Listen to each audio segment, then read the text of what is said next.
the season for predator hunting here in Maine. I can hunt the bobcat, the coyote, and the red fox right now.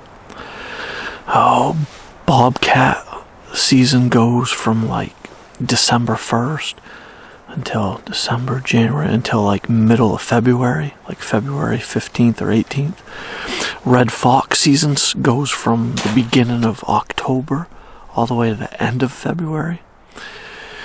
And coyote hunting in Maine is year round. Where I'm set up right now, I'm targeting the coyote and bobcat. I don't plan on calling very much. Now here's why. I've got like over 16 trail cameras spread out all through this area. This is an area where I deer hunt. And when I set out my trail cameras, I get a lot of daytime pictures of coyote and bobcat. I get a lot of pictures of coyote coming through this exact area right here. And a lot of mornings when I'm coming in to deer hunt, where I parked my truck, I often jump coyote on the way in. I'll be parking and I'll see a coyote. My headlights will catch a coyote out in front of my truck, and the coyote, they'll come down the dirt road rail here in front of me, and I'll get all ready for my deer hunt, and I'll be walking on the dirt road out to this spot where I am right now, and I'll walk up on coyote, like sniffing around, mousing or hunting. They'll just be mingling out here right in this wide open area. I'll walk right up on them. I've walked to within 30 yards of the coyote right here where I'm set up right now. A lot of times pretty early, like a couple hours before dark, those coyote and bobcat could be coming through here. So for the most part, it's just an ambush set. I'm going to sit here for a couple hours right till dark and just hope that a coyote or bobcat comes, meander on through here. I do plan on doing at least one call-in sequence, maybe within a half hour from now. I stand a better chance at shooting a bobcat if I do call, because I could call in a cat, obviously a coyote too.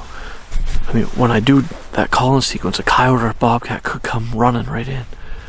A lot of times when I do set up and call to coyote, if it's meant to be, the coyote's like comes in within the first 8 to 10 minutes. That's just my experience when calling coyote here in Maine in the daytime, because I try to get everything on camera. So I'll do like all my hunting in the daylight so I can film it on a set. To call coyote, whenever I've ever called in a coyote and shot a coyote in the daytime, it was always within the first 8 to 10, 15 minutes. I know you know that it's always said by the pros to at least sit it out for a good half hour. If you do 2-3 call-in sequences, to don't get up and move for at least a good half hour, because the coyotes and bobcats have obstacles to, and stuff in their way when they're coming. The snow could be deep. There could be rocks and ledges and ravines and hills and lots of trees and brush. Could be a real thick forest in between you and wherever that cat and coyote are coming from when you called to them. So it could take upwards of 30 to 40 minutes for that coyote or bobcat to show up. And I already know you know that. Everyone, that's common knowledge for all predator hunters. But I'm doing something a little different than the usual, than the norm. I'm not doing a normal coyote set. I'm actually sitting and ambushing as if I was deer hunting, really. Like no different than what you do, waiting out for that trophy buck to show up. You go get into your stand and do a 3-4 hour sit until dark and hope that he shows up. Well, I'm doing a similar thing on the coyote and bobcat in this area. And there's a massive coyote, a big one, hunting through here. His track is, me and my friend Dan and a couple other friends have seen the tracks of this coyote. I've got trail cam pictures of him, actually. It is a big coyote. I really hope he comes through here this evening. And that's another reason why I don't really want to call too much. I don't really want to spook them out of the area. I don't really want to draw too much attention to myself. I don't want them. And the other thing, when calling, the coyote always circle downwind. They're notorious for circling downwind of the calling origin to try to scent the area. Really, they're trying to hone in on that dying and distressed prey. They want to scent check it, see if it's real, and it also helps them hone in on the exact location of that dying prey. So they're notorious for circling downwind of the calling origins, so they can really find out what it is, where the exact location is, and ultimately they're going to wind you. If they get downwind of you, they're going to scent you, and gigs up, hunts all over. So I don't want that to happen. If I do call, those coyotes are going to definitely get downwind of where I'm sitting. But if I don't call and just ambush them, knowing for a fact they naturally hunt through here. They naturally come up from their bedding and come through this area hunting. There's already fresh tracks from this morning out here from them being here. They're already in the area. They're sleeping, bedded up somewhere, holed up, or they're most likely on their feet now hunting. So I'm hopeful that before dark, before camera lights faded away, that they come through here naturally all on their own and not downwind of me, so they don't bust me. It's an ambush set for coyote cats. I'm going to be back out here tomorrow morning too. If it don't pan out, I don't get to shoot that big coyote or the bobcat that's, I know for facts in here. I got pictures of them all. And the bobcat I've actually walked up on when it was bedded in a clump of grass. It's like midday. I was in the area walking to check a trail camera, and I almost stepped on a sleeping bobcat in a big old clump of grass. And that was just down here to my left. So there's a nice big bobcat in here, a big massive coyote, a medium-sized coyote too. I've seen 2 sets of coyote tracks so out this way. They were coming this way this morning. They came. They pretty much probably bedded or hunted throughout the day out here. I'm hopeful they'll work their way back in this evening to go back out. And that's the other thing with this area, with the confirmation of the trail cam pictures and just visual and seeing the tracks and sign. The coyote are notorious for hunting all hours of the night and early morning hours before daylight out this way where I drove in from. And by late morning, midday, they're out here to my left. I've called in coyote at 11:30 midday, right out here to my left on the knoll over here. So the coyote are actively hunting and hanging out in this area at midday. So I'm hopeful that they'll get up, be moving and hunting their way back out this way towards town for this evening. And I'm going to catch them coming through. The wind's blowing kind of back over my left shoulder this way. And I expect the coyote to come from my left or out in front of me, or even out from my right to come this way, out in front of me at 30 yards on this dirt road. I'll have a nice chip shot. If I don't draw any attention to myself so they don't pinpoint my exact sit spot, they shouldn't bust me, as long as they're not downwind of me. I'm using the 22-250. I only have two bullets left in the 55 grain. I left them at home, so this is what I had in my truck. It's the 65 grain and the 22-250. That's what I'm shooting tonight. Hopefully I can put that big, massive coyote down with it. And I'll see you next time.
cow must see me moving around or something. She's just staring over here.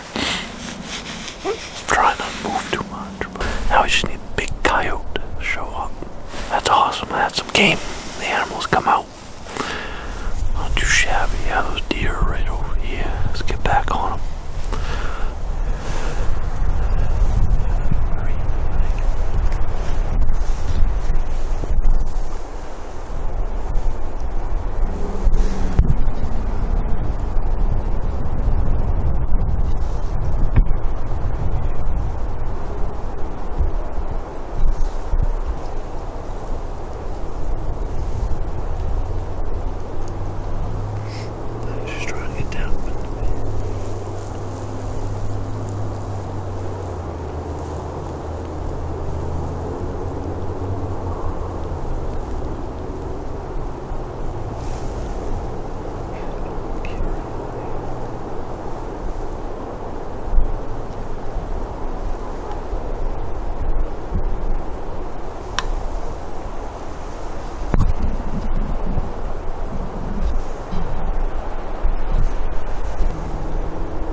deer came to within 10 yards of me. 1, 2, 3, 4. Like exactly 12 yards to my left. I spotted the deer first way out. Oh my word, like maybe over 150 yards away I spotted the deer. I first got on the deer with the camera at about 150, 160 plus yards. Then the deer walked. The deer came to within 10 yards to feed right to my left. I'd say I'm blending in. I'm in snow camo. Confirms to me that my sit spot is a good one. I'd say my concealment is working. Now on a smaller animal like a coyote, where they're lower, and a lot more brush and branches and trees in the way to kind of hide me better. I don't think I'll have any problem having a coyote come to within 30 yards here on the dirt road. I think they're still snorting behind me. I think they're downwind of me right now. Those deer are, I think I can hear that big doe snort, blowing the alarm snort. Yeah, they're dead downwind on me now. They're right. How awesome is that? Yeah, that's a really cool experience though. I'm out on a coyote hunt, trying to ambush a big coyote, maybe a bobcat. And I had a couple deer come to within 10 yards of me, where I'm sitting. I'd say the wind's perfect then. I got the right wind and thermal direction. Thermals and wind are blowing like right behind me. I think the deer are downwind of me right now. Yeah, I'm concealed enough to the point that I can have deer. A deer will walk right up to me within 10 yards. That's really cool. That's awesome. So, I better be quiet and I'll wait out with them coyote. That would be the icing on the cake if I could shoot a coyote right now.